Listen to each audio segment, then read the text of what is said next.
Hey everyone, Phixate here, and today I'll show you some important tips and tricks to make you a better solo player in Modern Warfare 2's DMZ extraction game mode. I personally have always loved playing extraction shooters solo. I love the challenge and intensity. It's ramped way up when you have no one there to bail you out. I just love that feeling. Becoming a better solo player not only helps you survive and be more effective when you turn that squad fill off, but perhaps even more importantly, when your teammates quit or die or leave you for dead at the start of the raid, you now have some skills to take with you and survive as a solo player. Sadly, these things happen a lot, and one of the great things about DMZ though is that your win condition is not tied directly to being last alive like it is in Warzone, for example. There are plenty of things that you can accomplish, like completing missions and getting better gear, all while being a solo gamer. In this guide, I'll talk about loadout options, the best spots to gear up, and general tips and tricks to help you maximize your runs.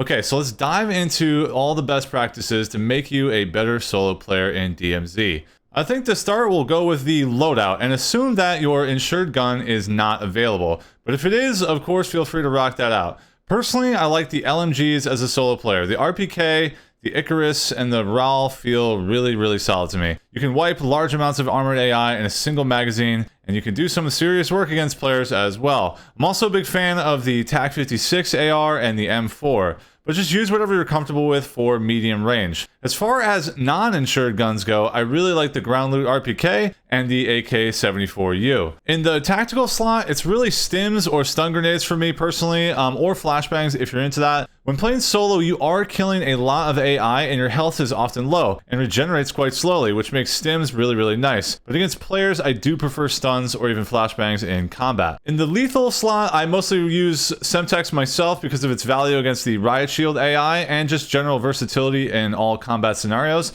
And in the utility slot, I run the munitions box pretty much every single time. The backup ammo is always seeming to come in clutch, especially in the early stages of a raid as you're clearing tons of AI. And the restock of your tactical and lethal slots is actually huge as well. Okay, so now we've got our loadout. Let's spawn into the raid. Let's assume that you don't have a tier 3 armor vest and backpack. So this becomes a very high priority along with getting a self-revive. There are a number of ways we can go about getting geared up. Depending on where you spawn can kind of determine which route you're going to take to get this gear. The first method and the best method is looting orange crates. These orange crates are all over the map and in many places do not require a key to access. For starters, the train has a bunch of them, but it can be quite dangerous. People love pushing the train early in the raid because of its easy loot, and there's a lot of potential hostility and you can get yourself in a difficult spot. You can't really see if other players are boarding, it's really loud, you can't hear them, so the train can be tricky. There are also plenty of other free spots to get orange crates though as well. Specific points of interest have a high density of armored AI in the area, but do not have locked doors, so anyone can roll up and gain access to a bunch of high value loot.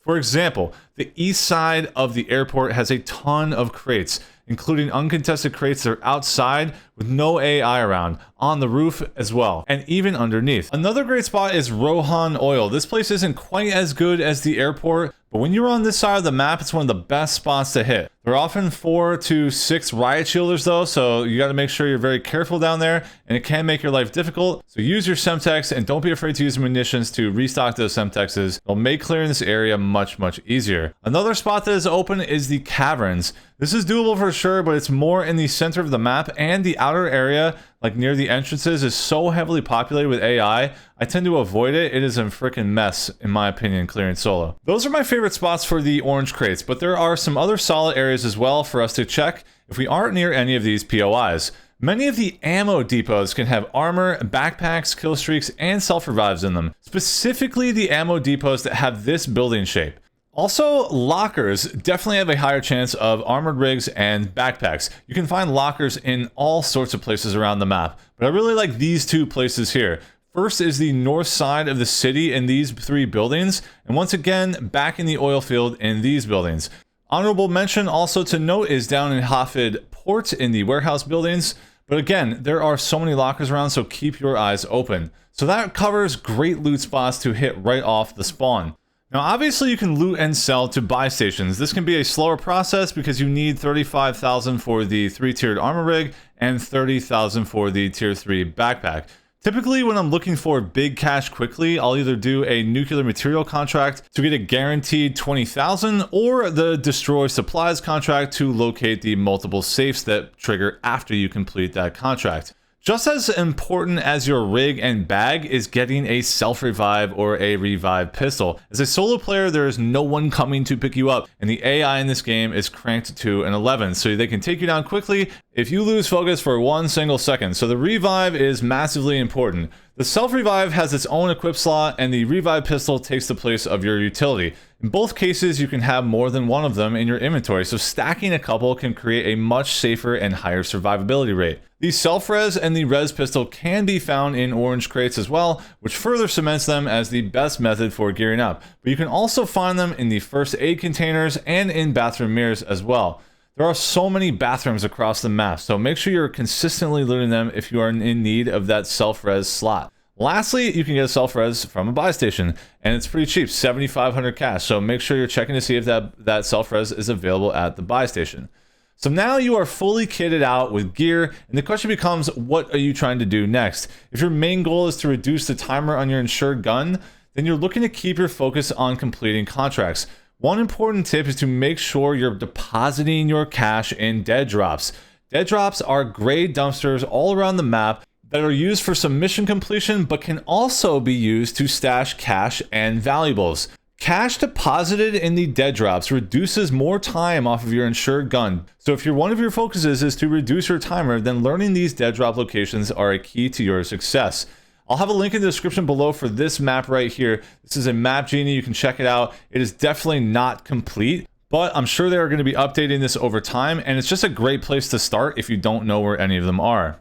Some players may want to just focus solely on completing certain missions, and if that's the case, then the best advice I can give you is take your time. By now you are well aware of how strong the AI is in this game. It feels like you're playing Call of Duty on veteran mode, and sometimes it feels like they are a greater threat than the actual players. I find that I die more when I get too aggressive in the high-risk AI points of interest. For those of you looking to clear Strongholds solo, there are a couple of key strategies that I've got for you. Number one, you can clear many of the AI prior to opening the door through the windows. So obviously this limits the number of AI that you experience when you open the door and makes life a lot easier. Also, using a Semtex against the ride shield is pretty nice. We already talked about that. As a solo player, you are going to die quite a bit, but knowing how to effectively build back your loadout will limit the amount of frustration you'll have when dying and get you back into the fight more quickly. I hope this video helped you out. If you're new to my channel, make sure to drop a sub for more DMZ content and hop in the Discord. I'll have a link in the description below where you can meet other players and squad up with them. And I hope you have a great day. Thank you so much for watching, and I'll catch you in the next one.